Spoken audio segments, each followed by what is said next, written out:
Now I would like to introduce the first panel discussion of today, Digital Transformation, Necessary Disruption or Competitive Advantage. I would like to invite the moderator, Vasko Kronevski. He's a CEO at Nexsense and Board of Directors member of Macedonia 2025. And I would like to welcome the speakers of the first panel. Thank you. Good afternoon, everyone. I would like to invite the guest panelists to join me. Madam Ambassador, Her Majesty British Ambassador to North Macedonia, Rachel Galloway. Also, I would like to introduce the Deputy Prime Minister for Economic Affairs and Investments. Also joining online would be part of the panel, Andrew Wrobel, Mr. Andrew Wrobel. He is the co-founder of Emerging Europe, a London-based analytics, research, and community-based platform. Hello, Andrew. Hello, everyone. He is also the lead of Tech Advocates Europe initiative, a network of more than 20,000 professionals across Europe and the world that is part of an Emerging Europe initiative. Thank you, everyone, and thank you especially Michael and Nikita for the great organization and the whole team of Macedonia 2025. I also love the discussions of Mike and Marcello. It was very inspiring start of the summit, and I think everyone feels excited about what is going next. We have a great opportunity today on the panel. We're going to be discussing about digitalization.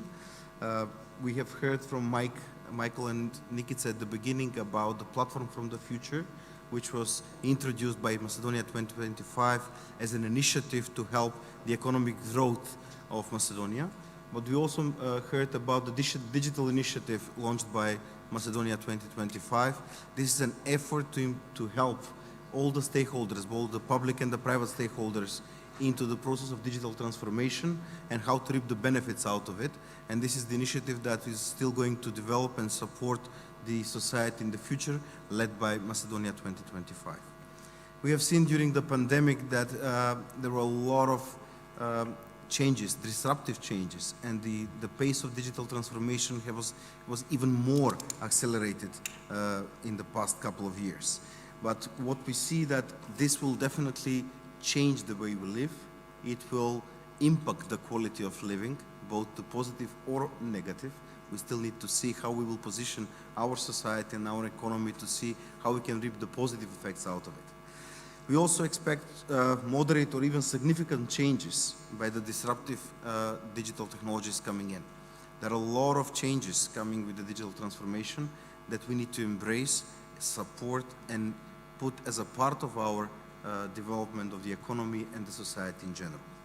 Those challenges and opportunities at the same time can foster our development of the society and the economy in general.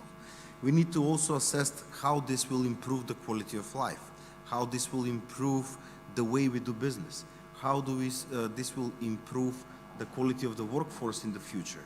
And this is exactly what we're going to discuss today on the panel.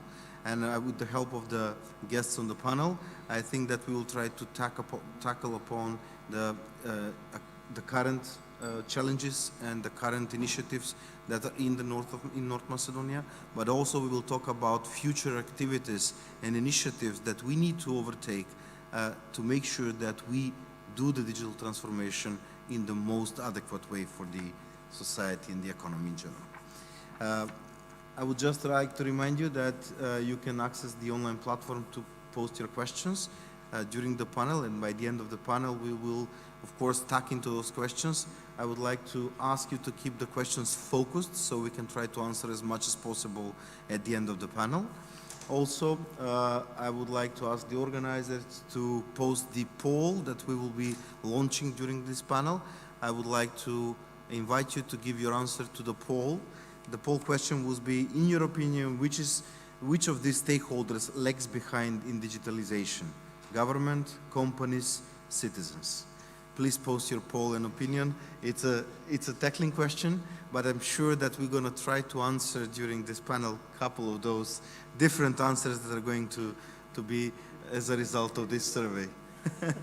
I also already see some debate around the poll during the panel. So, thank you for joining me at the panel. And I would like to start with Mr. Betiki, Deputy Prime Minister of the Government of Republic of Macedonia.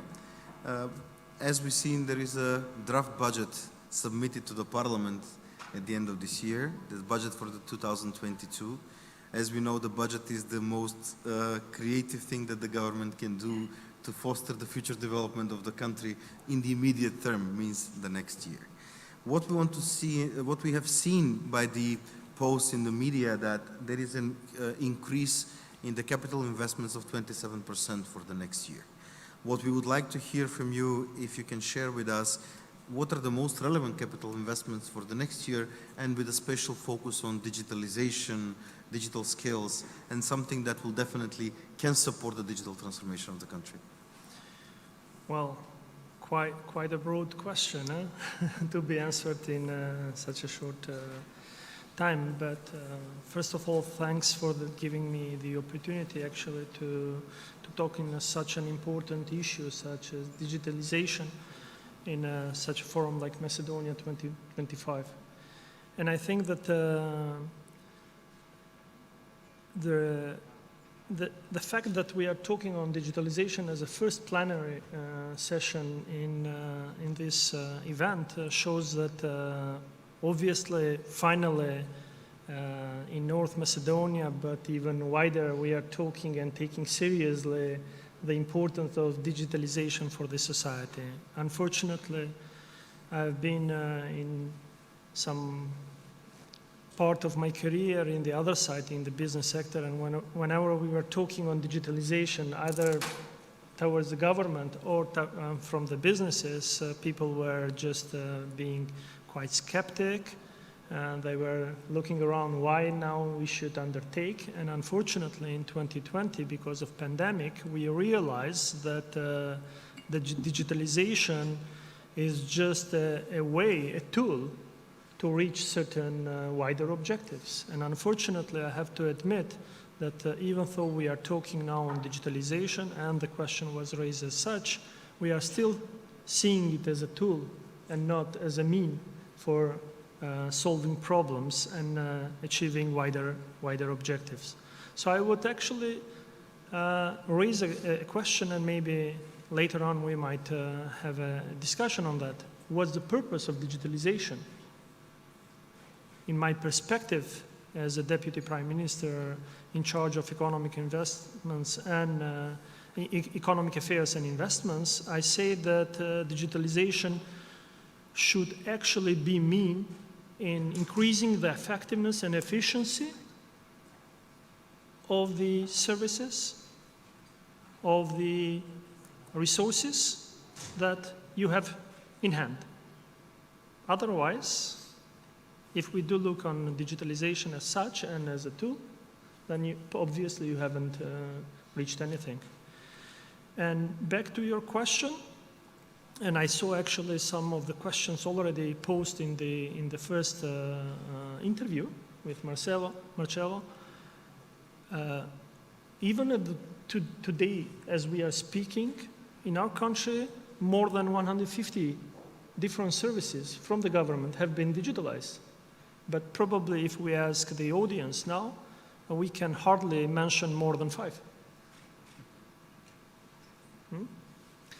And because none of us has given the answer of what's the objective of digitalizing the services and how much have been done as an activity towards the digitalization in the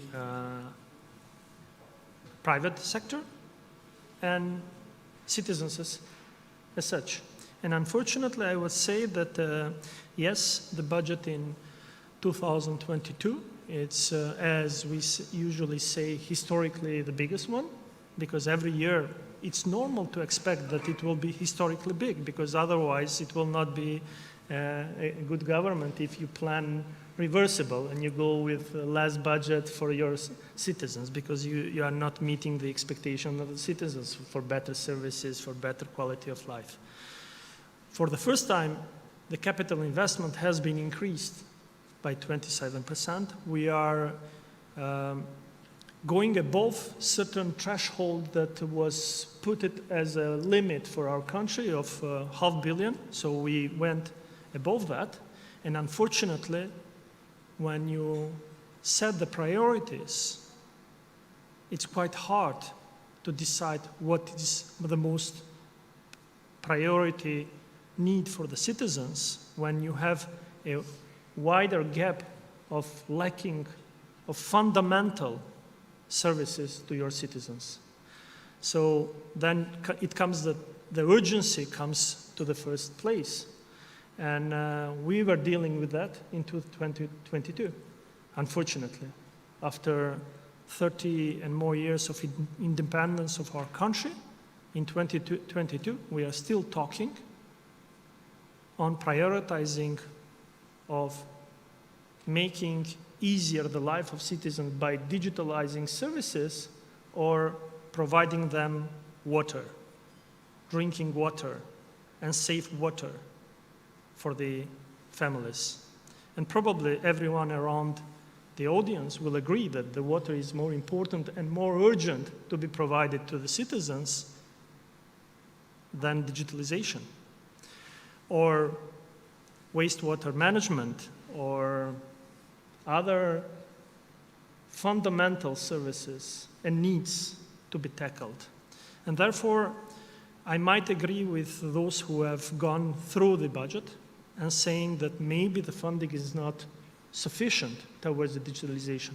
But I will just stress several things that we have started last year, and we are continuing this, and we are talking for next year to finalize.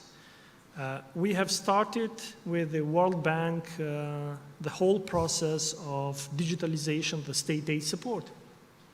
Someone might say, yeah, but why that's priority?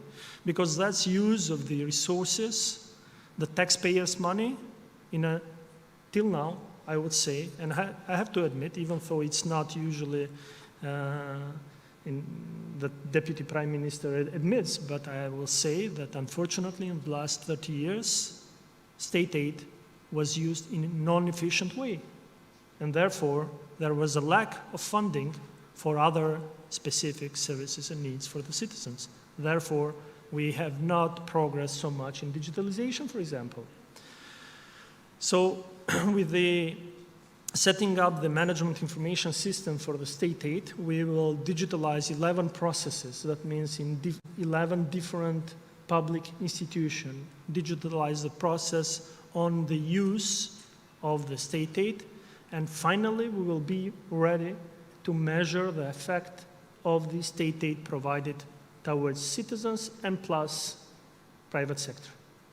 That's a major step. Secondly, and this is not budgeted in the budget, but it's one of the capital investments, even though the funding available are quite small, but the effect of digitalization will be quite big because you are all aware that the state aid as such throughout the ministries goes above 200 million euro spent every year.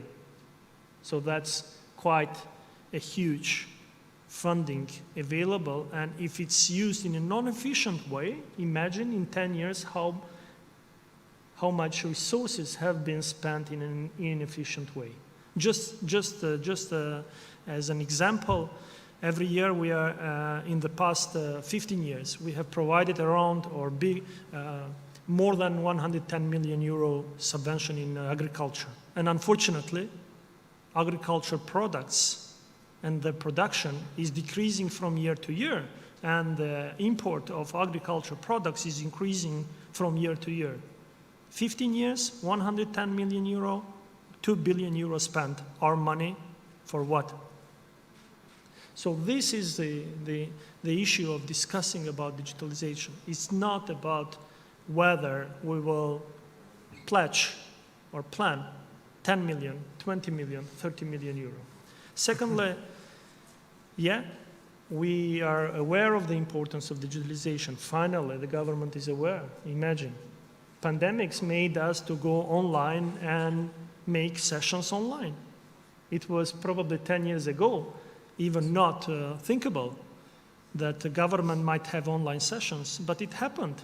So the discussion around whether the government and public administration are ready is there. Yeah, the public administration is ready. Whether the other entities, stakeholders are ready for that, I'm not really sure. Still, we have one of the biggest or the decision-making bodies in our country, the parliament, that whoever, I don't know for what, they are opposing going online sessions because they do think that they will lose probably the power of their decision if they go online and if they don't fight physically. Huh? So this is this fundamental about digitalization. And we have spoken even in the past 1 year about the importance of it. So I will just mention two things that are undertaken in order to not say that nothing is going to be done. Yeah, in the Ministry of Information and Public Administration, there are around 20 million euro planned for the process of digitalization. But along with that, I think there are certain things that we have undertaken, and probably in the next year we will see the first benefit of it. And that's the document management system that has been introduced in the public and state administration institution. It will be for the first time that document management system will actually cover around 200 state administration institutions. And finally, we will be able to talk on interoperability of the systems between the institution, and instead of having physical documents and hard copies to talk on digital documents as such.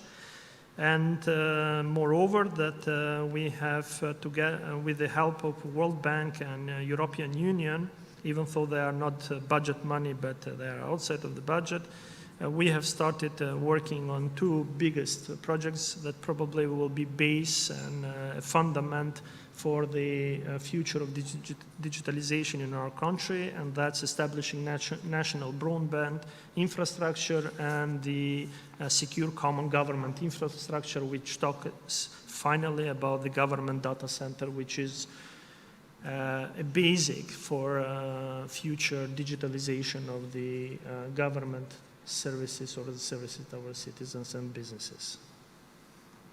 Thank you, Mr. Otiki. Thank you for the insights of what is the, let's say, priorities in terms of capital investments and investments in digitalizations in general for the next year. It's going to be an exciting year. We would like to see even more dynamics into this area, and of course, this dynamics it's also by the other stakeholders that are participating into developing this. Of course, the help of the international community is there with their support and their donations and interventions in different projects to support this. Before we move to the Madam Ambassador, I'm showing you a slide that this is a Eurostat chart that shows the individuals who have basic or above basic overall digital skills per country. As you see, Macedonia is lagging behind by the, let's say, regional peers in this Eurostat statistics. This shows that the level of digital skills among the general population is not at the level that we would like. This basically even addresses some of the points made by the Deputy Prime Minister that there are services there are infrastructures and offerings in the digital world out there, but the consummation or the consumers are not even aware, or maybe they're not ready to use it. In this direction, I would address the next question to the Madam Ambassador. In the 21st Century School Program that was funded by the British government is so far the largest project implemented in North Macedonia for improving the programming and coding skills of young people. Students are taught to also use those skills in other aspects of learning to help with these skills to learn better. Moreover, the project aimed at improving the critical thinking and problem-solving skills of the students during education. Can you please share with us what have been the achievements of this project so far? Okay. Well, thank you very much, and thank you for having me here at this event today. The conversation's been really interesting so far, and picking up both on this chart, but also some of the comments made by the keynote speakers. Our children really are digital natives already. They're the ones who, if they were on this chart, would be scoring a lot higher than the rest of us. And over the last year, they've been online a lot more than we would have expected, or to be honest, would have wanted. But the question is, how do we turn those skills into something that actually sets them up for the future? Not just game playing, but really to be sort of capital entrepreneurs for the future. So the 21st Century Schools Project's really exciting. Just to tell people about it, over the last 3 years, it's been doing teacher training and leadership training in every primary school in the whole country. There are now over 3,000 teachers teaching coding skills with devices called microbits, which we provided up to 30 for every school. But as you said, it's also a creative thinking project. It's about getting children and teachers to think about how they use the coding skills, how they use the digital skills differently. And some of the projects they've come up with have been incredibly creative because they've used them across the curricula. So you've seen children coming up with programs for recycling using the microbits through to kind of agricultural schemes. I saw one where they'd done it for incubating eggs. So in itself, that was a great project. That's a great outcome. You've taught children skills. But the other outcome of the project was actually identifying what the schools were missing, the schools that weren't connected to the internet, the schools that didn't have the up-to-date apps, and through that actually working with both the Ministry for Information and the Ministry for Education to actually improve the equipment and the technology and the access that schools had. And now, the important thing will be to systemize this project. So it's not a project, but it's part of the curriculum going forward. So I actually think it's been a really sort of inspiring project to be part of. This sounds really amazing, and we hope to see the, let's say, the after effects of this. Yes, on your chart. Yeah, the after effects on the chart, but not only in digital skills, but the after effects in creative thinking and really adopting, let's say, the learning into knowledge and knowledge into economy that we would see in the years to come. Thank you for this. I'm moving on with my next question to Mr. Robel. So, Andrew, we know that you have been engaged with a lot of technical experts, technology providers, but also both public and private stakeholders working into digital transformation of their processes, and also with this helping economic growth of countries or creating growth for their companies as such. We know that this digital transformation process is challenging and it's full of obstacles for everyone that is doing this. Governments and businesses need to transform what they already do while running. There is a great analogy that I usually use on this, is that this is very similar like replacing an engine of an airplane while in flight. This is really difficult to be done. Not to stop the pace of what you are doing, but at the same time to improve your pace for the things that are coming in the future.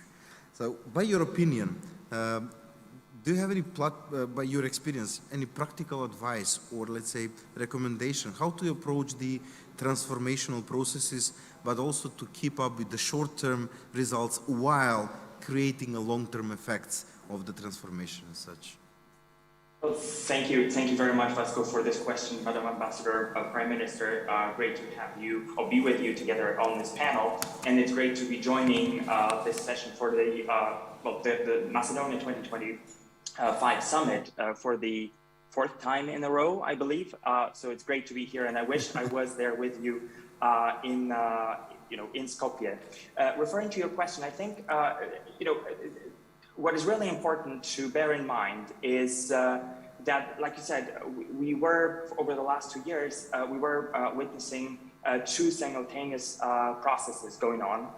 The first one was obviously trying to make sure that we can fight the pandemic, but of course there was the other process going on, or there is still the other process going on that is about digital transformation of both public services, but also businesses. And I have to refer to what the Deputy Prime Minister said, that sometimes we have to think whether to take care of water or that digital transformation thing. And I think if we look back and we also, if we sort of remember what Marcelo said during the introductory fireside chat, you know, I think it requires a mindset to kind of think about the future, and you know, those processes, and I'm talking about the, you know, the need for water and also the need for digital transformation.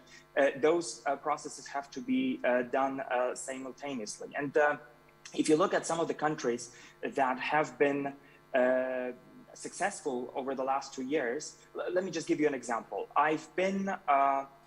I live between Malta and the UK, and I was vaccinated in both countries. And, you know, Malta being a very small country, I can say that right now, I still have a PDF certificate. I'm talking about my EU certificate. This is a PDF document. In the UK, the NHS COVID pass is something that I can transfer into my wallet on the iPhone. So basically, that already shows you that certain countries were thinking about digital transformation way before other countries started thinking about it. And you know, when you think about digital transformation, in my opinion, you basically need 3 things. The first thing is this mindset.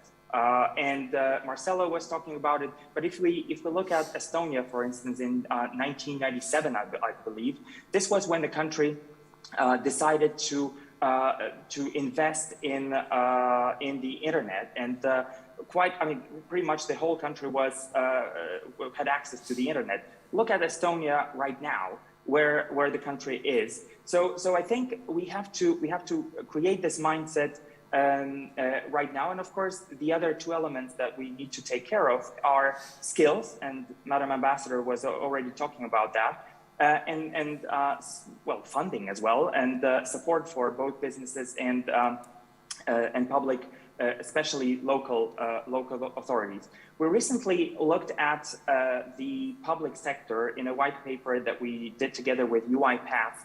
This is an American company that was originally founded in Romania, and we surveyed quite a few public sector executives across Central and Eastern Europe, and it's really sad to hear that, you know, almost 50% of those public service executives say that digital transformation and also automation is slowed down by the lack of skills in the public sector. More than 40% say there is no strategy or knowledge, and every 4th say that this requires a lot of costs, which is not necessarily true if you think about it, because again, referring to Estonia, Emerging Europe does a survey or a ranking every year for the last 4 or 5 years.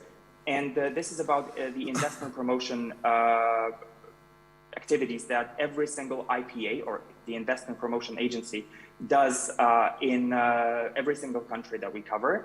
And Estonia has been ranked number 1 for the last 2 years. And I wanted to give you an example of that mindset that I was talking about at the beginning.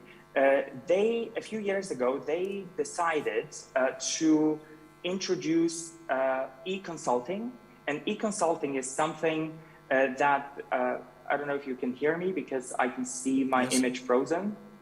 Yeah, we can hear you. We can hear you well. Okay, that's perfect. That's perfect. Just wanted to double check. So they decided to go for that, and today, it's a very, very simple process. You basically go to their website, you answer a couple of questions, and immediately you get a report, which is obviously automated, that answers all your questions. That has saved them, and this was done internally. They didn't hire anyone. This was done internally, and this already saves 2 million euros of state budget for them. This particular, this single initiative, and it also saves 1,200 hours per annum. So this can already show you how sometimes simple the solutions are. And maybe I would like to make one final point here, that I have a feel like looking at the what's been happening over the last year across Central and Eastern Europe, I can say that there seems to be a lot of talking, a lot of strategies, a lot of plans, a lot of guidelines, but there seems to be less doing, and it seems to me that there are hardly any mechanisms that would evaluate what is being suggested, what is being proposed, and there's too little quality control. So I think we should also look into that to make sure that this digital transformation is actually successful. Insightful, we can hear. It was an insightful view and different, let's say, approaches in different countries that we have seen. We were talking about the technology and using the public services, how we can transform the work of the governments, and also heard about experiences from different countries. Madam Ambassador, in your opinion, can technology help the democracy processes in general? And can this change and improve the governance? So, yes. That's the quick answer. So technology should give greater access to governance. It should give cheaper access to governance, quicker access to governance, transparent access to governance, less corrupt access to governance. And if it works, it should build trust. Okay, so personal example, a few years ago I needed to renew my daughter's passport. I'd already moved here. I found out the entire service was now online. I sighed to myself at the thought of doing it. I did it. It was relatively quick. It's automatically checked with the reference. 2 weeks later, a passport ended up on my door. Okay, I didn't expect that, but it restored my faith in some ways in my governance systems. But I think it goes to more than that, because technology actually needs to uphold our values and our democratic systems. And in fact, it was only last week that the United Kingdom adopted a technology code of practice, which is about ensuring that when the government designs, procures, encourages public and private sector investment in technology, that technology is safe, accessible, and inclusive. And that speaks to all of the things that we've spoken to here already about if people don't know about the services and can't use the services, then actually that's not a greater democratic impact. And we have seen where it's worked. We keep referring to the pandemic because it has been a disruptive, that's what the phrase we're using, disruptive game changer. So one of the things we had here was, it was actually a project we were working on, was Eduino, the platform for going to education when the schools shut. But actually, that was really game-changing and innovative. It was the first sort of education platform that teachers, parents, and children could use. Collaborated. It was collaborative, it was new. It was scary at first for people, but it did work. And it's going to be changes like that to give the examples of actually doing, at the same time as the longer-term strategy that's needed. The President mentioned the National Development Strategy, which one of the pillars does include technology and digitalisation. And it's going to be that long-term strategy, accompanied by people seeing actual delivered change immediately, that's going to be the only way to make these technological changes really, truly democratic. Thank you. I would like, can we show the slides? I have a couple of charts that I would like to share with you before we go to the next question that I will address to Mr. Batiki. So this is also Eurostat charts that shows the companies that provided training and development for ICT skills to their employees in 2020. This is shown in %, and you can see that it's divided by type of companies. So basically small companies, medium companies, large companies. And as you can see, the investment in digital skills is dominantly in large companies. If we go to the small and medium enterprises, this is almost non-existent. And this is something that is very important when we talk about digitalization and digital transformation. We can make the tools available, we can make the services available online, but if we do not raise the skills of the workforce of the citizens, they cannot benefit out of it. Then they're still left behind. And plus, if we take in mind that we have vulnerable groups, economically vulnerable groups, or in any kind of way challenged groups of citizens that cannot have the proper access to knowledge and digital skills, they're still left behind. And this chart will not change in the near future if we do not work on that. This is the direction of my next question, is that we know that the technology and the transformation can really take effect and really change the economic development and the growth of businesses only if the businesses adopt it in a proper way. The question is, does the government have any kind of stimulus measures, or do you have any plans to implement some kind of measures for SMEs to implement digital solutions or to raise digital skills of the workforce so they can take the benefit out of it? Yeah, again, we are seeking for measures. We are always seeking for measures, and I'm glad that Ms. Ambassador mentioned one of the biggest path documents, actually processes that we have started together in last year. Even we might have a wider debate whether it is important to have such a long-term vision.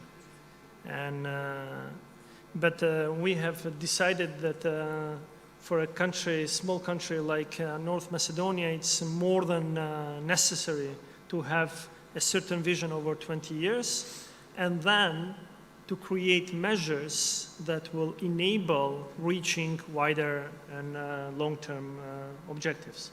Because none of those processes, either digitalization in the public services, business, and skills of the citizens, is not a short-term intervention. It is medium to long-term investment in order to have certain effects.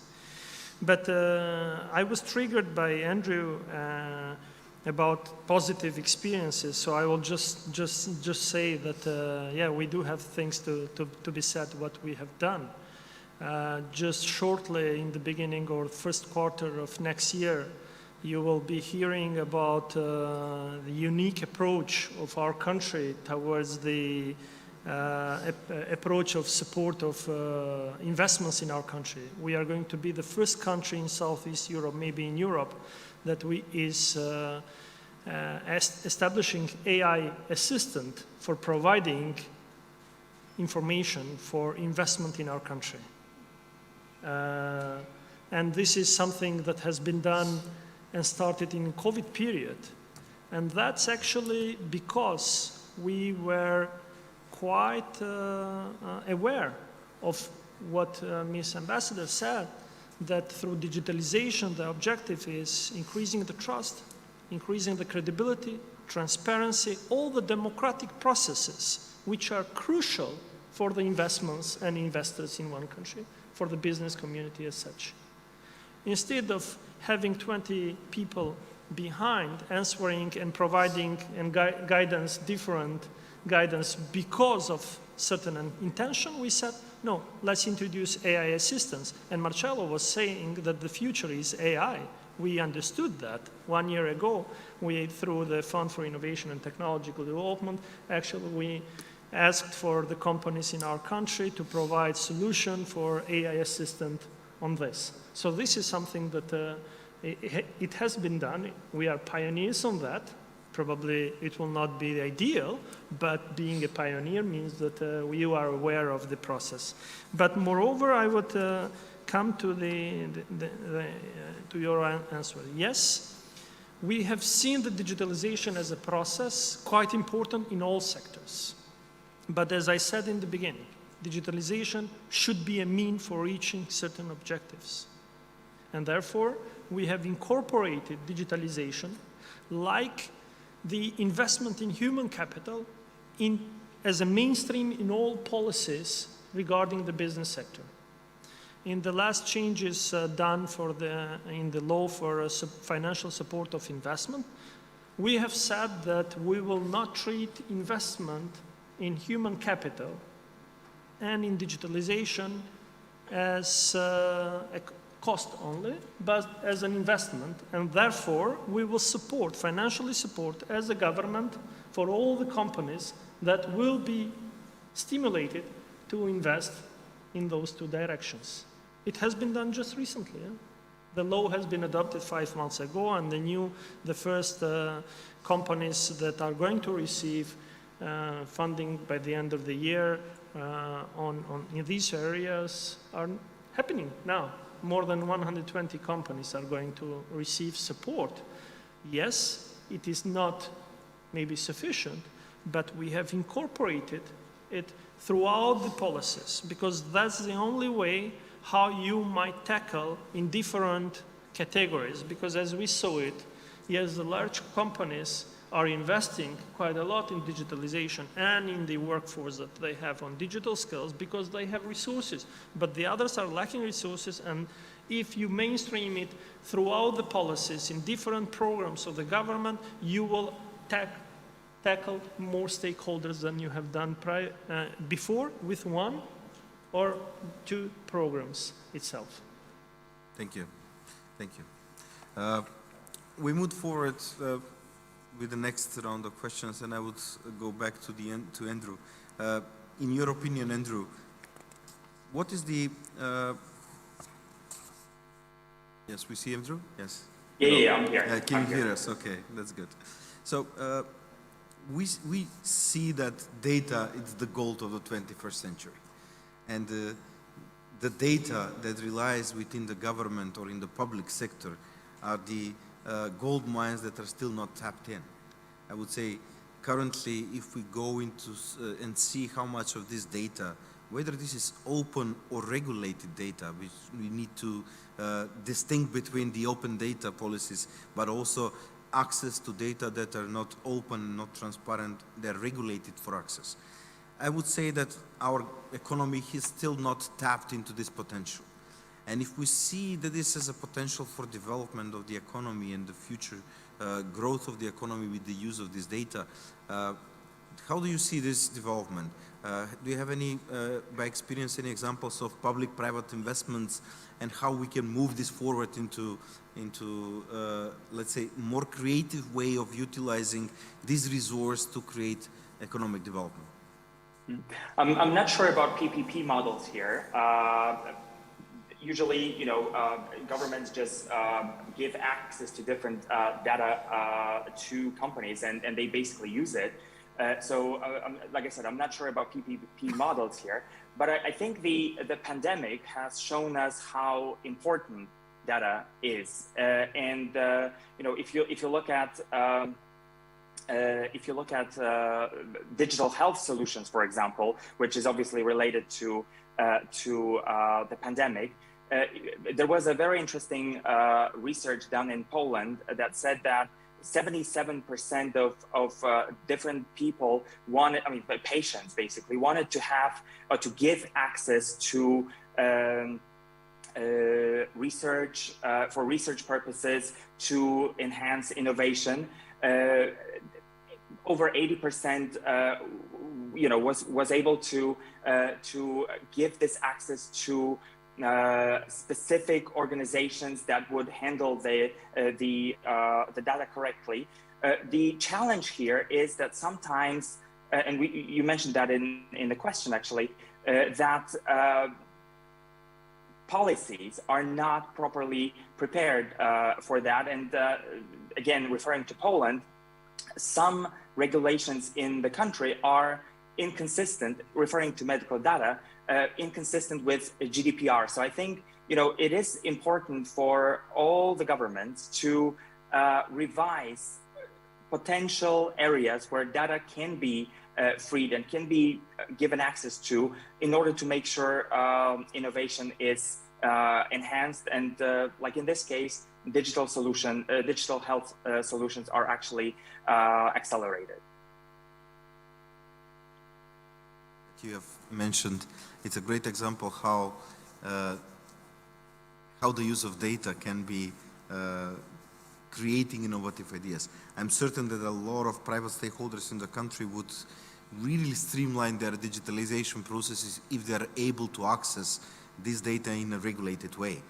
Telecoms, Yeah. banks, utility Yeah. providers would simplify and streamline their processes if they have the access to the right information at the right time, of course, this being regulated. So this is a huge potential that needs to be tapped into that can really create economic development.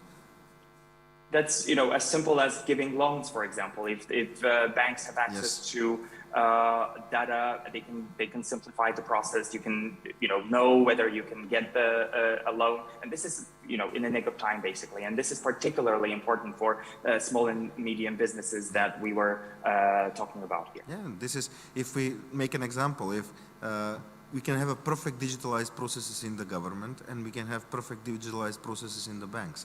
But as soon as I need to bring up a paper in the bank to prove something about me and my credit rating, then the whole digitalization falls in. So why for me to get this data out of the government and then bring it to the bank when the banks can reach it directly to the government, or telecoms, or utilities, or any private stakeholder that has an innovative idea how to work this.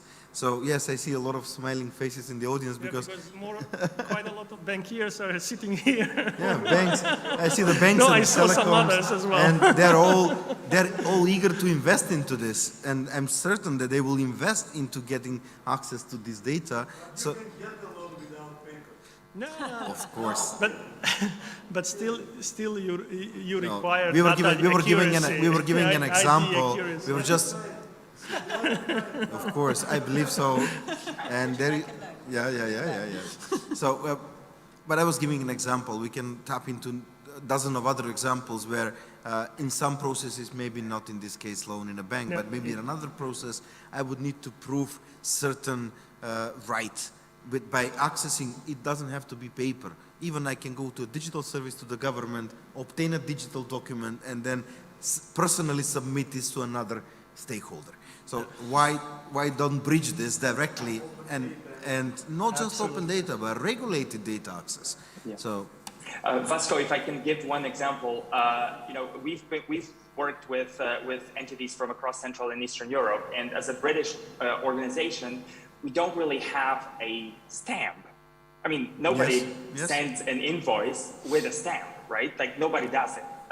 So in order to work with some companies, with some organizations in Central and Eastern Europe, we actually had to produce one to be able to put a Yes. stamp on an invoice Wow. and sign it. So, you know, that gives, I mean, you can do without it, simply. Thank you, Andrew. I love the discussion and interaction by the audience. Just final round of just two more questions. We need to wrap up. We are a bit late with the overall agenda, but in the meantime, I would ask to support me with the questions that are part of the platform, so we can prepare. Or Nikita can assist me maybe with the questions, but just before we go there, maybe just wrap up the last question. So we were talking about potential economic development and growth with the use of digitalizations, but at what is the expense of this when we consider investments in technology, and what is the let's say the cost potential, let's say hidden costs in climate change? So I actually don't think there is one. I actually think that adapting for technology is adapting for climate change. The future is going to be green jobs, green energy. It's already mentioned earlier, but we're in an energy crisis now. Okay, we need immediate solutions, but the long-term solutions are green, clean, technological ones. I opened a future skills centre at the University of Tetovo the week before last. What they're working on there is future skills for the textile industry, for the construction industry. There's something called business information modelling, which they use in construction. It gives Smart you greener specializations. buildings, smart specializations. It gives you greener buildings, but it does it cheaper. And actually, it's the industries that don't change that are going to die.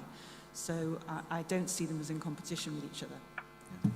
Thank you, Madam Ambassador. So, Mr. Betiki, we have discussed a lot about digitalization, the use of technology, economic development. You're working also on the development on the long-term strategy to 2040 that you mentioned.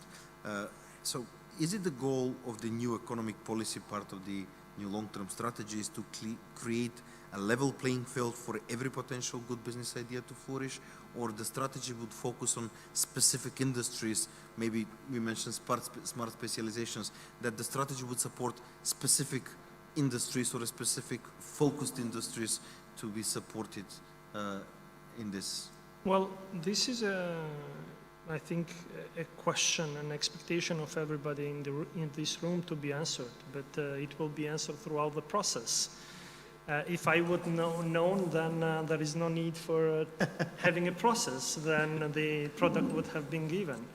And therefore, I fully comply to the process and rely to the process, because I have said in the beginning, and that's why we have taken for a year to talk on and work on methodology, to work on the process, because there is not going to be any good process, neither output or out of the process, if it's not acceptable, brought by consensus, and inclusive. And in order to reach all of them, you need time. And therefore, I would really say that the new strategy will be based on the new trends. For sure, it will not be based on economies back in 50s. It will be based on the forced industrialization. It will be based on AI, Internet of Things, machine learning, a new way of doing, a new way of having an economy supported by all sectors that will improve the quality of life of our citizens. Thank you. We really look forward for the first outputs of the strategy, and maybe even participate as a public into Absolutely. Debating it. We have created a platform for inclusiveness, and that means that everyone actually around the room, but in the country, will be able to provide ideas for the strategy itself. Yeah, that sounds good. We are looking forward to contribute, and of course we can involve the community around Macedonia 2025 to support this. I'll go back to Nikica. Nikica, you have access to the questions that were raised by the audience that we can potentially address to the panel participants. Thank you to the panelists for the excellent discussion. Can I just ask actually for the poll answers to be Let's showed see the on the results screen? of the poll. Yes. Just to save on time, to be more efficient. I saw it. I knew it.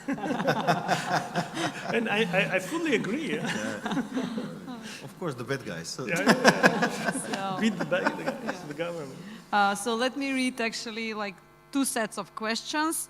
I have to read the first one and thank to our friend Gligor Mikhailovsky who actually posed this question yesterday. So this is the first question on the platform. It says, how can private businesses boost digitalization of government services? So we are not asking something from you, from the government, but how can we support? And the second one, there are few around this one, is did you already take preparatory steps for establishing state EDMs? And how much of paper documentation has already been digitalized? So I suppose all the questions goes to Mr. Batici Yes. directly in this area. Right. But It's a also pleasure I to would maybe do a sub-question to the first question, how the private business can support the digitalization of the government, and how does the government sees public-private partnerships in terms of digitalization, and how the private business can really push forward, even in a faster pace, the process of digitalization.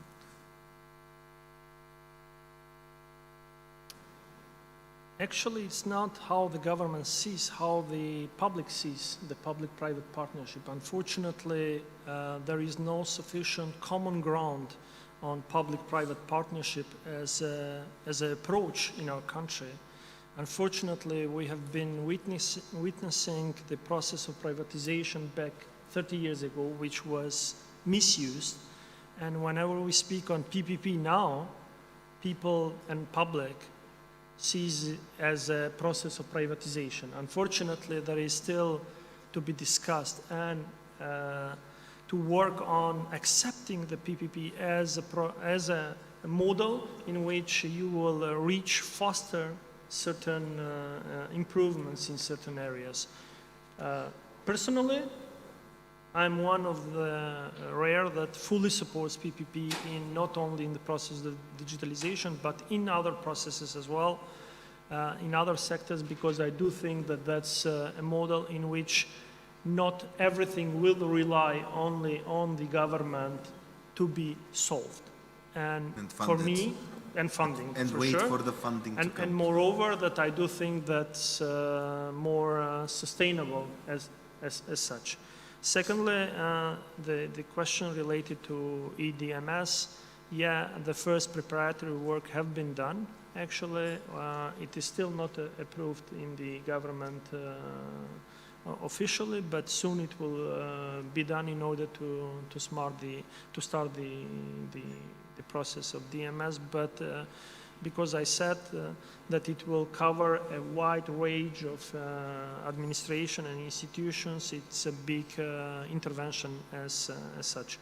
Regarding the last question, Maybe, sorry to interrupt you, but maybe when we talk about the DMS and the digitalization of documents, I suppose that we are not talking about process of digitalizing the past, but stopping the, No. the Yeah, papering of the future. absolutely, absolutely. I wanted actually to tell earlier, in order to not sound that we have done everything. I was surprised when I was appointed Deputy Prime Minister, they were asking for me to bring a certificate of my citizenship in paper, otherwise you cannot be appointed. I said, guys, you know, it's already digitalized, so you might find it. No, it works still on paper. So we are talking, yes.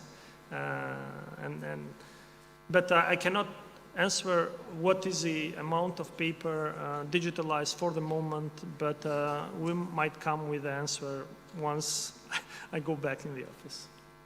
Yeah, maybe we can exchange some experiences with the British government. So I know that the United Kingdom has done a lot of PPP in the digitalization process even 10 years ago, and this really fast-forwarded the process. And this can be maybe... So we have actually been working with the Ministry of Economy on PPPs.